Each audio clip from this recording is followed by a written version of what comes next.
আসসালামু আলাইকুম viewers, welcome back to my channel Bangla recipe. আজকে আমি আপনাদের জন্য আরও একটি নতুন রেসিপি নিয়ে এসেছি, যেটি হচ্ছে বুটের ডালের চপ রেসিপি। অনেকে এটাকে আবার পাকোড়াও বলে থাকেন, তো আমরা চপই বলি সাধারণত। তো আমি এই চপ বানানোর জন্য 1 কাপ পরিমাণে বুটের ডাল নিয়ে নিয়েছি। এটাকে আমি পানিতে ভিজিয়ে সারা রাত রেখে দেব। পরের দিন দেখা যাবে ফুলে 2 কাপ হয়ে গেছে।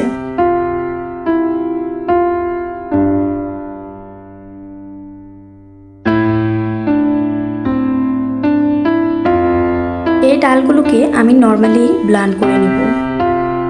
অনেকে চাইলে বেটেও নিতে পারেন।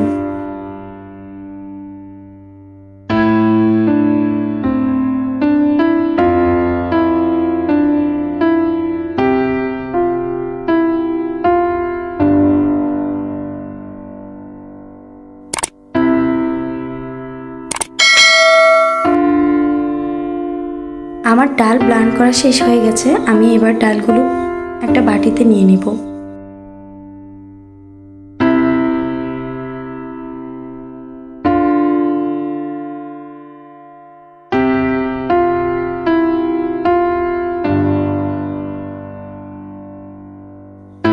ডালের সাথে মিক্স করার জন্য আমি উপকরণ কেটে নিচ্ছি। মাঝারি সাইজের একটা পেঁয়াজ কেটে নিব, আর কেটে নিব 2-3টা কাঁচামরিচ। রোজায় আমাদের সবার ইফতার টেবিলে পেঁয়াজও একটা কমন আইটেম। তবে শুধু রোজায় না, অন্য সময়ে ভালো লাগে এই পেঁয়াজও। আজ আমি যেভাবে বানিয়ে দেখাবো তার স্বাদ কিন্তু সত্যি অসাধারণ।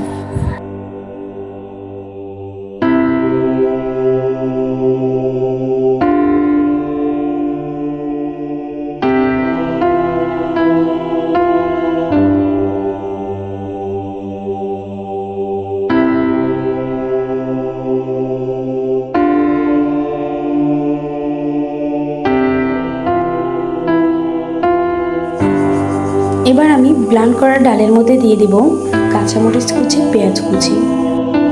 এর সাথে দিয়ে দেবো 1/2 চা চামচ রসুন বাটা, 1/2 চা চামচ আদা বাটা, পরিমাণ মতো লবণ, 1/4 চামচ হলুদের গুঁড়া, 1/4 চামচ মরিচের গুঁড়া, 1 চামচ বেসন, পরিমাণ মতো জিরে গুঁড়ো। এবার আমি সবগুলো উপকরণ ভালো করে মেখে নিব।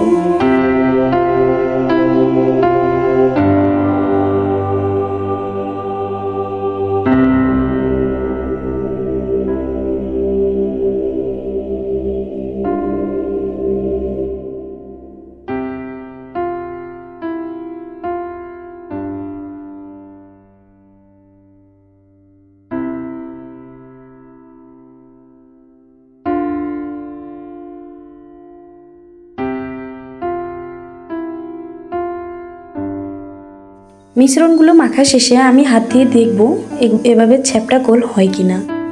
যদি হয়ে যায় তাহলে আমার মাখা শেষ হয়ে যাবে, আর মাখতে হবে না। তো আমি ডাল থেকে অল্প অল্প করে নিয়ে হাতের সাহায্যে আমি গোল গোল করে রাখবো। আমি আমার সুবিধার জন্য করে নিচ্ছি, আপনারা চাইলে তেলে দেওয়ার আগেও করে নিতে পারেন।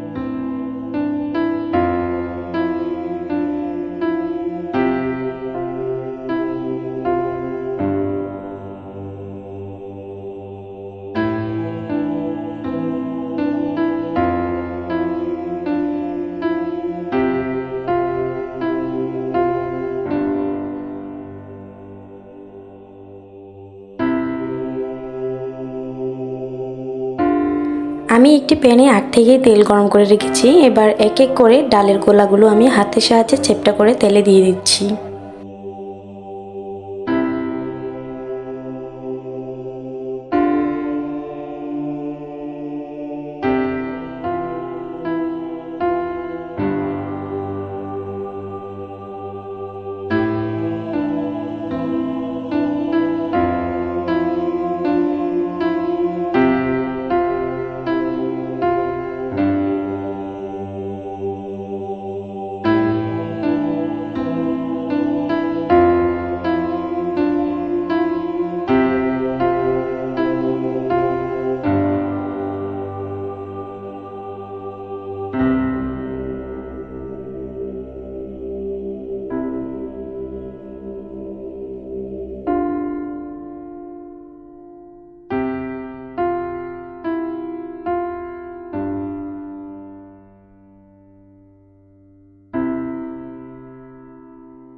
মিডিয়াম আঁচ রেখে আমি এই চপ ভাজতে থাকবো।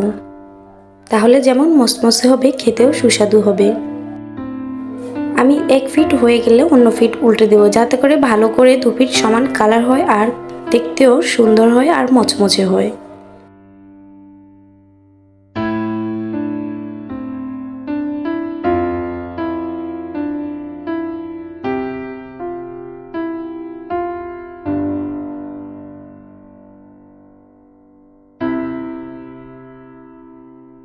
নর্মালি আমি পেঁয়াজগুলোকে 3 থেকে 4 বার উল্টে পাল্টে নেব মচমচে হওয়ার জন্য ভালোভাবে।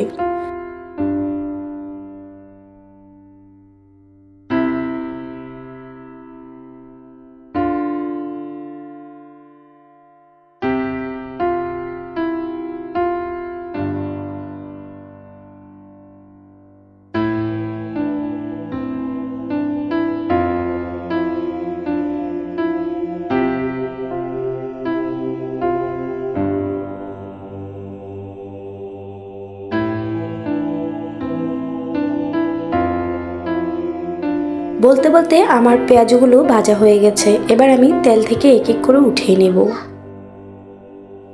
তো ভিডিওটি ভালো লাগলে অবশ্যই লাইক, কমেন্ট, শেয়ার করবেন আর আমার চ্যানেলটিকে সাবস্ক্রাইব করবেন। পাশে থাকা বেল আইকনটি বাজিয়ে দেবেন, এতে করে আমি ভিডিও ছাড়ার সাথে সাথে আপনার কাছে পৌঁছে যাবে।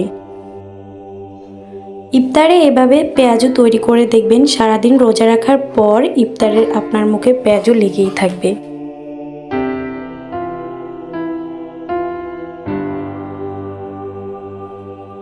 আর হ্যাঁ, আশা করি রেসিপিটি আপনি অবশ্যই একবার বাসায় তৈরি করবেন এবং কেমন হয়েছে কমেন্ট বক্সে গিয়ে আমাকে জানাবেন। আপনার মূল্যবান মতামত আমাকে অনেক বেশি উৎসাহ দেয় নতুন ভিডিও তৈরি করতে।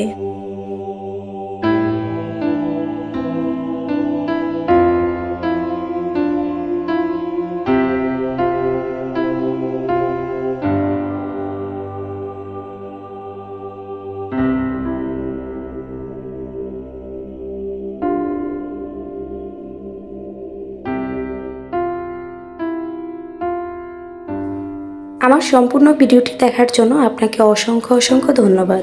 আল্লাহ হাফেজ।